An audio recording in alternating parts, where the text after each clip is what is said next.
Har kuni ertalab barvaqt turaman va badan tarbiya bilan shug'ullanaman. Keyin esa tishimni va yuzimni yuvib, o'zim uchun ovqat tayyorlayman va nonushta qilaman.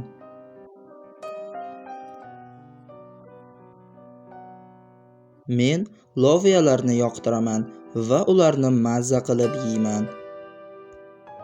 Dadam va onam har doim sabzavotlar sen uchun foydali va sening sog'lom bo'lishingga yordam beradi deb aytar edi.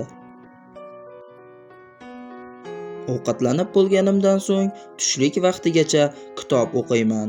Hozirgi kunda dars beradigan o'qituvchilarni topish juda ham qiyin. Har kuni 2 soat dars va balkonga chiqib aylanish imkoniyatim bor.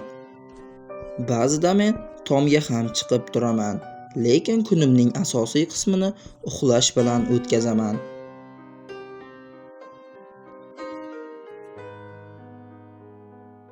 Bir kuni kelib, bularning barchasi tugaydi va men ko'chaga chiqishga majbur bo'laman. Ehtimol, zaxiramdagi ovqatlarim va suvim yana 1 yilga yetar.